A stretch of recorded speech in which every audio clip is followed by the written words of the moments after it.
беларускія ўлады, канешне, будуць спрабаваць штосьці зрабіць, але это даволі складаны працэс. Як я ўжо сказала, тэхнічна гэта для ўладаў складана. І я думаю, што гэта асноўная прычына чаму пакуль што мы бачым контент у TikTok, да?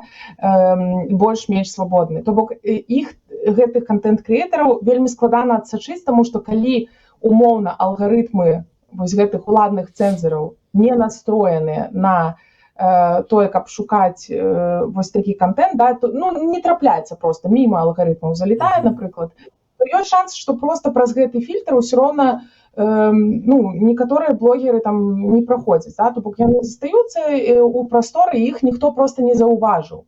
Да? Это першы момант. То бок іх больш складана знайсці, па-другое, іх больш складана будзе цэнзураваць, таму што, зноў жа такі, адключаць усю платформу гэта затратна, да? Таму што вы ведаеце, што вось мы раней, падаецца, размаўлялі ў нейкіх эфірах пра гэта, што для краіны адключыць інтэрнэт каштуе вельмі дорага.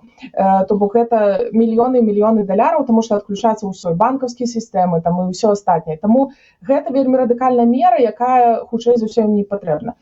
Таксама Лукашенко не Трамп, да? Ён не можа сказаць, што вот адключаю платформу, гэта не Трамп пачаў, але не амерыканскія ўлады, да? Не можа сказаць, я адключаю гэту платформу, калі вы не пагадзіцеся там на правілы А, Б, С, да? І каб платформа сказала, што окей. Тому што для TikTok Беларусь гэта не неверагодны рынок, да? То бок, калі што, згубіць яго не стане вялікай страты для платформы. Это кепска, але не крытычна.